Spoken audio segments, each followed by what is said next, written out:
gente vai falar sobre mito, né? Ou melhor, o que deveria ser mito. Porque se você entrar hoje na pesquisa do Google, você vai achar como resposta o que é mito, coisa do tipo 58 mitos clássicos que nós ainda hoje acreditamos. Isso é legal, mas a gente pode estar confundindo as coisas, né? Hoje a palavra mito ela é muito associada a questões de quem está tentando enganar, quem está tentando iludir, mas ela, na verdade, ela não, nem sempre ela teve esse significado. Para entender melhor, a gente volta para a Grécia Antiga, né? Que é o termo mito, vindo do grego mitos, que significa narrativa ou história, não tem nada a ver com engano ou ilusão. Para Aristóteles, o mito era simplesmente uma história contada, um teatro. Ou seja, na antiguidade, mito era basicamente uma narrativa de algo ficcional, de um teatro, literalmente um teatro mesmo. E era tratado assim, né? Era visto dessa forma, não era visto como uma coisa para enganar, era realmente tratado como teatro. É como se fosse uma mesma palavra para um significado só. O mito era. Então, se a gente pensar bem, os filmes, as novelas, eles não eram exatamente uma farsa, mas era uma forma de contar uma história. Para a gente fazer uma associação do que foi dito que o mito é um teatro, uma história, uma narrativa, a gente vai contar um mito, o mito de Aracne, que tecia muito bem, era considerada a patrona das artes do tecer e desafiou Atena para um desafio mesmo de tecer.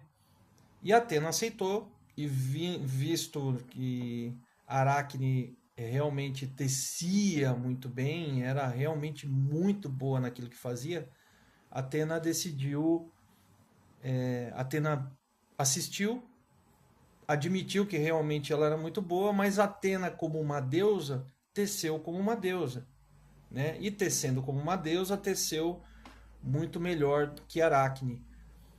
Porém, a história, o mito termina com o castigo de Atena em cima de Aracne, fazendo com que ela tivesse que, durante a eternidade, tivesse que tecer, e tecer, e tecer, e tecer, como um castigo por ter desafiado um deus.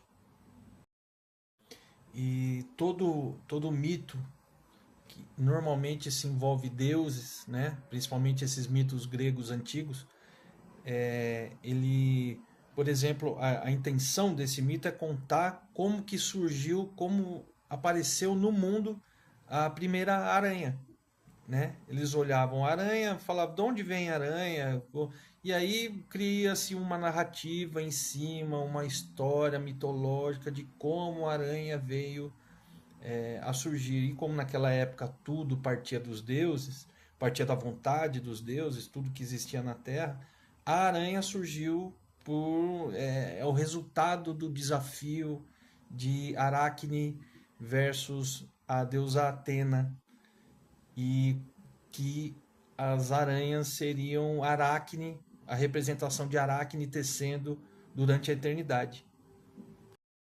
Além do mais, você pega um paralelo também, todo mito ele vem com a intenção de ser um modelo de comportamento, né, naquela época. Hoje nós temos outros modelos, seguimos outros modelos, mas naquela época um modelo de comportamento, como por exemplo o excesso de orgulho que Aracne tinha sobre o seu talento em tecer, fez com que ela inclusive se sentisse à vontade a desafiar um deus.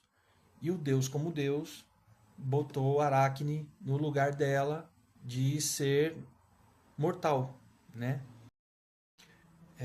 Então você vê que na sociedade antiga o mito ele não era tratado como um entretenimento como a gente costuma achar hoje, né? Ele tinha realmente uma intenção de explicar o mundo como era, né? Ele mostrava a origem das coisas, das pessoas, os valores a serem seguidos, os rituais. Ele, ele realmente ele moldava o comportamento social naquela época, né? hoje há uma ressignificação dos mitos, né?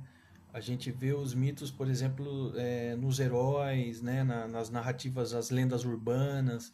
E os heróis, um grande herói, ele rege uma ética comportamental. Ele diz para nós como seria uma forma correta de se comportar diante da nossa sociedade. Ele tem um código de ética que é só dele e que ele tenta transmitir isso. Então apesar da gente estar modificando um pouco a forma de enxergar o mito, porque um termo ele vem se modificando conforme as gerações, as eras, ele ainda tem esse resquício de medir e regrar o comportamento social daquela época. Hoje os nossos mitos não são deuses, nem como surgiu os animais, alguns certos tipos de animais, mas são os heróis que têm em sua ética uma forma de viver, uma forma de se comportar e tenta transmitir para a gente que essa é a forma certa de levar a vida, de se comportar. Então, o mito ele não está aí para gente para que a gente acredite nele cegamente, né? Ele é uma das formas de explicar o mundo. Ele é uma forma em si de explicar o mundo à sua maneira, né? E fazer com que a gente tenha a capacidade de refletir sobre as nossas ações, o comportamento, como que a gente se comporta em sociedade. Ele tem essa pretensão, né? Existem outras formas, mas em se falando de mito exclusivamente, ele tem essa pretensão sim de organizar uma parte da estrutura social, né? Então acho que o vídeo de hoje tinha essa finalidade, né? A gente falar um pouco sobre mito e as pretensões e como ele, desde seu início, desde a sua concepção na Grécia Antiga até hoje, ele tem essa finalidade de mexer no nosso comportamento, moldar o nosso comportamento para manter uma estrutura social.